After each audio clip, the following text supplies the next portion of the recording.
tak szczerze od jakiegoś tygodnia łażę i próbuję się zebrać jakkolwiek, żeby wam to powiedzieć i naprawdę nie przychodzi mi to w żaden sposób łatwo. I boli mnie to, tak po prostu, boli mnie to, bo od naprawdę miesięcy z tym walczę i może byłem naiwny, może byłem zbyt prostolinijny i wierzyłem, że coś tak prostego jak robienie zdjęć i po prostu publikowanie tego ludziom w internecie, pokazywanie tego szerszej publice może być proste. Ale okazuje się, że nie. Okazuje się, że nie, bo okej, rozumiem, nigdy nie miałem prostej ścieżki, bo wybrałem sobie akurat fotografię aktową i nie ma po prostu w internecie miejsca, w którym można legalnie coś takiego po prostu pokazywać bez większych ograniczeń. I akceptuję to i rozumiem.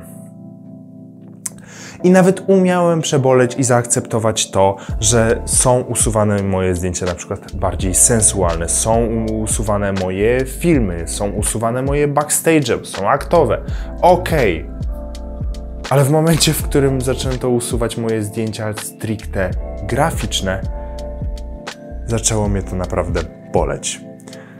Bo to są zdjęcia, na które ja poświęcam czasem dziesiątki godzin i usunięcie mi takiego zdjęcia, które nie wiem, jakim trzeba być z wyrolem, żeby zobaczyć w nim nagabywanie seksualne, no jest już dla mnie sporym ciosem. Dlatego musiałem zrobić dość radykalne zmiany. Radykalne zmiany w tym, jak chcę po prostu publikować swoje prace, jak chcę dzielić się swoją twórczością, bo aktualny sposób, czyli po prostu praca na social media, niestety nie działa. Dlatego, long story short, założyłem Patreona.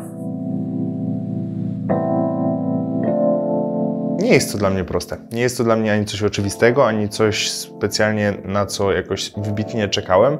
Ba, powiedziałbym nawet, że jest to coś, co unikałem i przez bardzo długi czas broniłem się, aby tego nie zrobić. Więc co się zmieniło? Zmieniło się dość sporo i zanim przejdę do takich czysto technicznych rozważań i porównywań różnych alternatyw, które przetestowałem do tej pory i które próbowałem rozwiązać i użyć, zanim zdecydowałem się na wybranie takiego kroku, najpierw krótka wstawka emocjonalna, ponieważ nie jest to dla mnie prosty temat. I przyznam szczerze, naprawdę długo się zastanawiałem i procesowałem sobie, jak w ogóle sobie z tym poradzić. I jestem fotografem aktowym. Mimo że zdarza mi się zrobić coś nieaktowego, najważniejsze prace, te najbardziej prestiżowe i te, które najbardziej promuję w swoim portfolio, zwykle są aktowe. Co powoduje, że całą swoją promocję, całą swoją prezencję oraz wszelakie publikacje planuję głównie z myślą o tego typu pracach. Co powoduje, że dobór platform oraz to, w jaki sposób je przedstawiam, jest dla mnie kluczowy względem tego, czy będę mógł na nich pracować aktowo. I tutaj dochodzimy do płatnych platform. I dlaczego tak bardzo nie chciałem w żaden sposób w nich uczestniczyć? Ponieważ w momencie, kiedy pracuję aktowo i promuję się pracami aktowymi, promuję się nagościom i pobieram za oglądanie tej nagości opłatę, to ja osobiście mam poczucie, tak jakbym zarabiał na cudzej nagości. I nie jest to coś, z czym czuję się w jakikolwiek sposób komfortowo.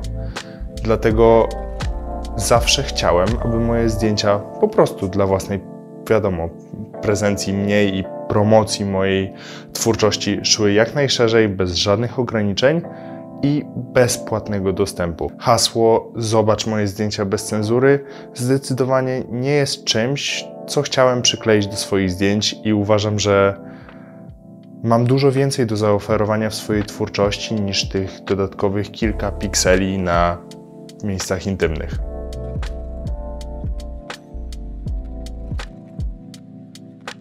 Wiem, że wielu z Was może zastanawiać, dlaczego nie wybrałem innej alternatywy. W momencie, kiedy opublikowałem ostatnim razem, że moje zdjęcia zostały usunięte i dość mocno się na ten temat oburzyłem, wiele osób pisało mi w wiadomościach prywatnych całą masę różnych rozwiązań, jak powinienem do tego problemu podejść. I ponieważ wytłumaczenie każdej jednej osobie z osobna wszystkich tych zależności jest dość skomplikowane, teraz krótki dział techniczny.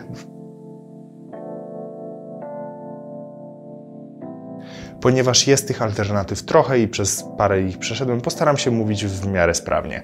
Jeśli jednak kogoś nie interesuje taka analiza bardziej dogłębna tego, jak różne platformy wpływają na naszą publikację, można przeskoczyć sobie do tej minuty. Ok, po kolei. Strona internetowa. Największy jej problem? Brak interakcji jakiejkolwiek z widzem. Brak lajków i komentarzy powoduje, że niechętnie się tam wrzuca. Jakby było tego mało, strona internetowa jest po prostu mało odwiedzana. Wystarczy spojrzeć na statystyki, żeby zobaczyć, że ilość odwiedzeń czy kliknięć w link, nawet jeśli linkujemy na social media, jest miniaturowa i mimo, że mam taką zakładkę na swojej stronie, wiele osób do dziś dzień potrafiło mi pisać, że powinienem w ogóle założyć tą stronę internetową. Tak więc strona internetowa się nie sprawdza. Twitter. Nigdy nie był stworzony dla fotografów i mimo, że posiadam tam konto i zamierzam go używać dalej, Twitter nie jest platformą, na której zbudujemy swój dorobek fotograficzny, w jakikolwiek sposób zaprezentujemy swoje prace w szerszym gronie. Tam się liczy i wyłącznie tu i teraz i procent zaangażowania użytkowników niestety nie jest zbyt wysoki, co powoduje, że zdecydowanie nie jest to platforma do prezentowania całości swojej pracy. Wszystkie wymysły fotograficzne w stylu 500 pikseli, Flickr, Tumblr i cała masa innych stron praktycznie nie są kompletnie nieznane poza branżą fotograficzną, a nawet w branży fotograficznej korzysta z nich tak mały procent osób, że w ogóle szkoda na nie poświęcać jakiegokolwiek czasu. Platformy modelingowe, czy to polskie, czy niepolskie, ponieważ jest ich trochę, mają ten sam problem, co wymienione platformy fotograficzne. Są tylko i wyłącznie branżowe. Nie są to miejsca, w których szukacie widzów, którzy będą po prostu doceniać Waszą pracę. TikTok, o ile ma ogromną fanbazę, ilość zaangażowania jest tam przeogromna, jest absolutnie antyaktowy do granic możliwości. I mimo, że zobaczycie tam bez żadnego problemu 13-latki świecące biustem, akt artystyczny jest tam takim złem, jaki możecie sobie tylko wyobrazić. YouTube, Vimeo. To są platformy filmowe. I o ile zamierzam z obu z nich korzystać dalej, nie są to platformy do promowania w jakikolwiek sposób pracy fotograficznej, a przekuwanie specjalnie każdego jednego zdjęcia na film mija się z celem.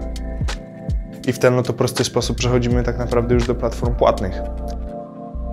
OnlyFans. OnlyFans tak naprawdę nie jest dla fotografów. Zawsze tam było ciężej fotografom, ponieważ można tam publikować tylko i wyłącznie zweryfikowane wizerunki, ale od niedawna w ogóle zaczął banować content osób, na których przynajmniej 50% zawartości nie pochodzi od nich samych. Co oznacza, że praktycznie wykluczeni zostali fotografowie z tej platformy. Odpada. No i dochodzimy do Patronite'a i Patreona. I dlaczego wybrałem akurat tylko i wyłącznie jednego z tych dwóch i dlaczego akurat Patreona. Patreon ma aplikację mobilną i tak naprawdę to był kluczowy aspekt. Patrząc na moją stronę internetową i na statystyki, 83% wizyt na tej stronie jest z urządzeń mobilnych. Dlatego uważam, że nawet sensowniej byłoby, gdybym napisał swoją własną aplikację niż stronę internetową. I dlatego Patreon dla mnie wygrywa. Ma aplikację mobilną, więc myślę, że zarówno mi, jak i Wam będzie wygodniej z tego korzystać. Po co w ogóle ten Patreon mi jest? I to bardzo proste. Od dawna, od miesięcy, jak nie nawet i dłużej, szukam po prostu swojego miejsca w internecie, w którym będę mógł prezentować i publikować swoją twórczość w całości. Cały czas mam ten problem, że wszędzie mam swój content poszatkowany. Albo nie mogę takiej ilości zdjęć, albo nie mogę filmów, albo nie mogę setów w całości, albo jestem ograniczony regulaminem. Zawsze coś. I dlatego wybrałem Patreona, bo na dziś dzień wydaje mi się być jedyną opcją, jaką znam, nad którą miałbym kontrolę, co się dzieje z moimi zdjęciami, bez nadmiernego strachu, że zostaną całkowicie rozkradzione, na której mam interakcję z widzem i mam możliwość jakiegokolwiek kontaktu z nim oraz mogę zaprezentować swoją twórczość tak, jakbym chciał, żeby ona była zaprezentowana. Co tam znajdziecie? Całą moją twórczość, po prostu. W pierwszym rzucie poleciały tam oczywiście zdjęcia, które zostały z Instagrama usunięte. Poleciały też te sesje, które musiały być bardzo mocno obcięte, żeby w ogóle się pojawić w internecie, jak i też content, który mógł iść tylko i wyłącznie na inne platformy, takie jak na przykład filmy, których na Instagramie praktycznie w ogóle nie mogłem pokazywać. A teraz sprawy nieprzyjemne. Cena. Niestety, przeszedłem przez wszystkie darmowe opcje, jakie w ogóle uważam za sensowne i żadna nie spełniła moich wymagań i żadna nie spełniła tego, co chciałbym, aby ta platforma zaoferowała. I na żadnej z darmowych platform nie jestem w stanie zaprezentować swojej pracy w pełni, co powoduje, że muszę wybrać niestety platformę płatną. Dlatego, ponieważ wciąż do dziś dzień zostają te same zasady, czyli nie chcę zamykać swojej twórczości za paywallem i chcę, żeby szła ona jak najdalej. Dlatego ustawiłem najniższą możliwą cenę, jaką się dało, czyli $1. I żeby było tego mało, całą kwotę, jaką kiedykolwiek zbiorę z Patreona, nawet jeśli będzie ona miniaturowa, i tak czy siak przeznaczę na tworzenie kontentu dalej. Ale ponieważ mam taką opcję, to czemu by nie spróbować? Jeśli będziecie chcieli mnie po prostu wesprzeć, jest jeden próg wyższy, który jest całkowicie opcjonalny i będzie służył tylko i wyłącznie mojej dalszej twórczości. Nie będzie na nim więcej kontentu, będzie ten sam content, jest to czysto po prostu forma wsparcia. Jeśli natomiast chcielibyście, żeby kiedykolwiek pojawił się również na przykład tier edukacyjny, na którym byłyby dodatkowe treści stricte edukacyjne w kwestii tworzenia fotografii, tworzenia kontentu, tworzenia grafiki takiej, jaką ja tworzę, bardzo chętnie kiedyś coś takiego utworzę, ale najpierw wypracujmy sobie metodę, odpowiednią częstotliwość oraz to, jaki kontent chcielibyście tam zobaczyć, żebyście wiedzieli po prostu, za co wtedy płacicie.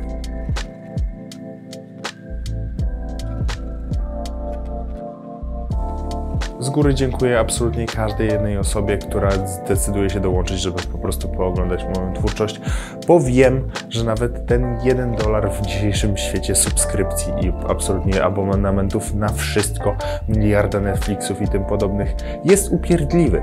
I nie chciałem tego robić, dlatego tak bardzo się broniłem, dlatego tak bardzo mnie boli cała ta sytuacja, ale właśnie dlatego zrobię absolutnie wszystko, żeby nawet ten jeden głupi dolar wam wynagrodzić jak najlepszym kontentem.